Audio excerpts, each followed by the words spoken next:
Hi there, my name is Louise Brace from Management 3.0 and Happy Melly, and welcome to the latest episode of our Management 3.0 case stories. Today I have the pleasure of chatting to Juan Gabardini from Kleer in Buenos Aires, Argentina. Kleer is an agile coaching company and they've been using our work Improv Cards in their coaching sessions. So buenos dias, Juan, y bienvenido to Management 3.0 case stories. How are you today? Very well. I'm having a mate, so we will have Ah, a chat with all the Buenos Aires style. excellent. So mate is like an Argentinian cup of tea, no? As I'm British, so Yeah, you yeah, drink mate, I yes. drink a cup of tea. I don't have a cup of tea with me at the moment, but I've already had a few this morning. So work improv cards, they're about really bringing storytelling into Management 3.0 and into coaching workshops. So Juan, can you describe to me how you've been using work improv cards in your sessions? Okay, we have a talk in a conference, in an event here in Buenos Aires, and we have a coaching retreat, and we discussed about what make a good exchange agent. So we start recollecting and putting together tools that improves the skills and the capabilities of change agent. One of those was storytelling. We think that storytelling is something that help people communicate better. Mhm. Uh, and so we started looking for ways to improve our capabilities in that area. And we have the improved cards because some of us were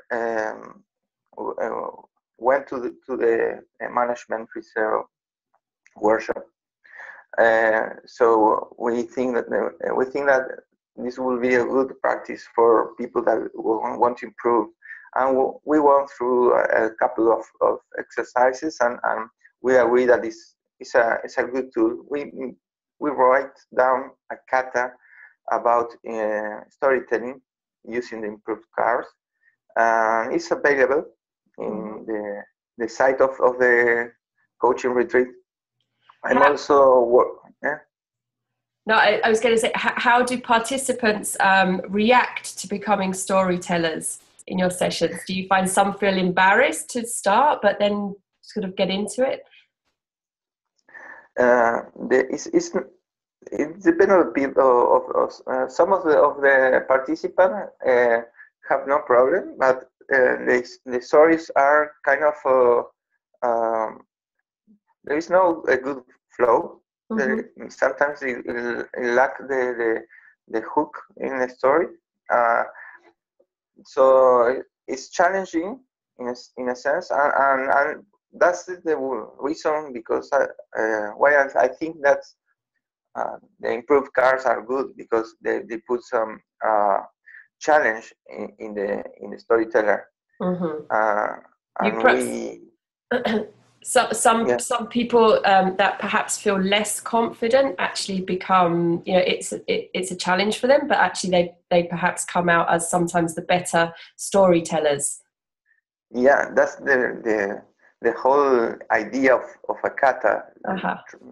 practicing and practicing to get better, and also expand your limits, go beyond your comfort zone, because well we have a couple of stories that we uh, always tell, but what about the idea of a new story when you want to uh, communicate a new idea, a new thought?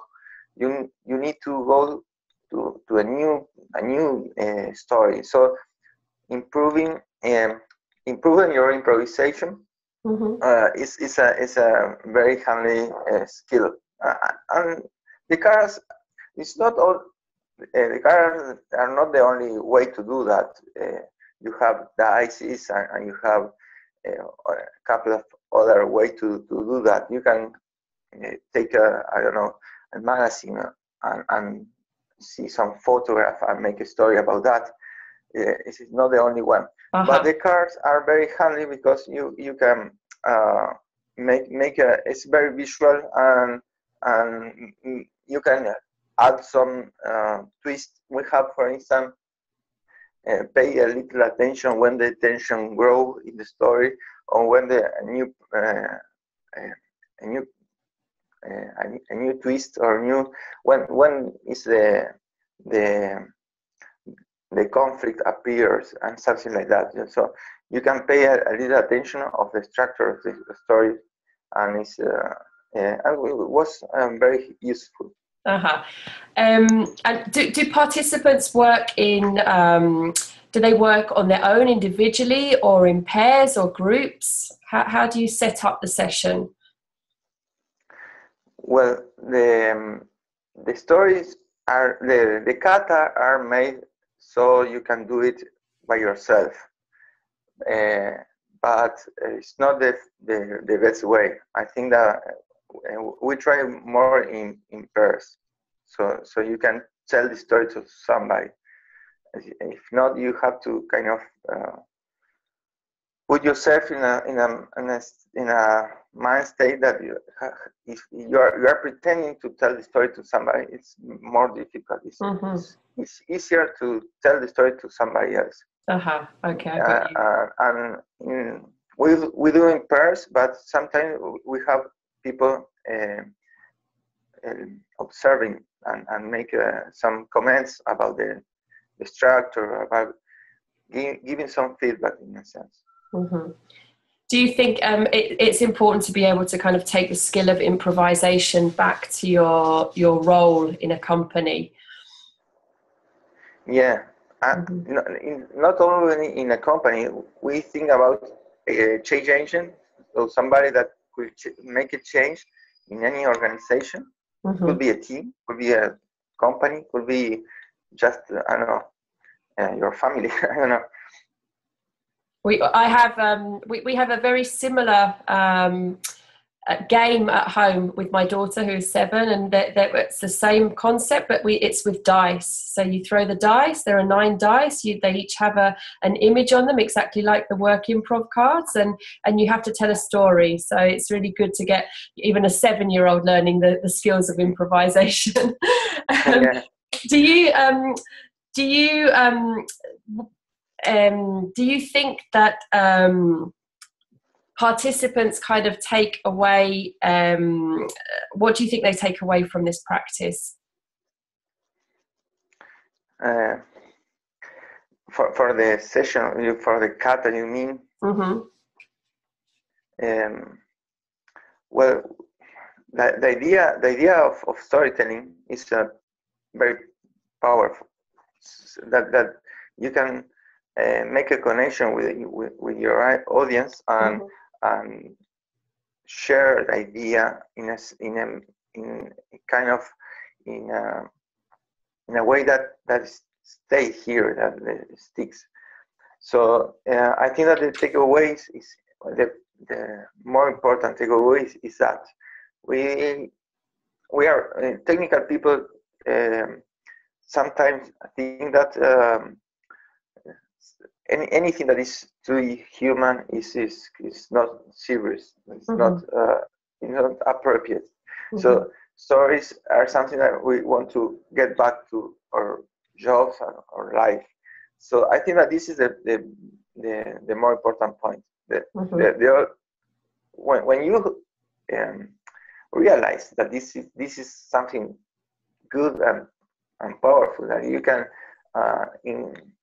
make part of yourself to tell a story, then you can start looking for a way to improve that. One of that is the improvisation cards, Improv Cards, but it's not the only one. Be aware of that. Looking around you and take characteristic of good storytellers is so important, because there are a lot of storytellers around us. So learning for them is also very good. So I think that the most important takeaway is that storytelling is something that you can use and you can make part of your life. Right. Then perhaps they can help me. Perhaps I'll use work Improv Cards to help me with my presentation skills in the videos as well in the future. So that's excellent, Juan. Thank you so much. Tell us about your company. Tell us about Kleer. How are you compelling or working in the Agile community in South America? Because you're not just working in Argentina, right? You're working kind of across the continent. Yeah, thank you.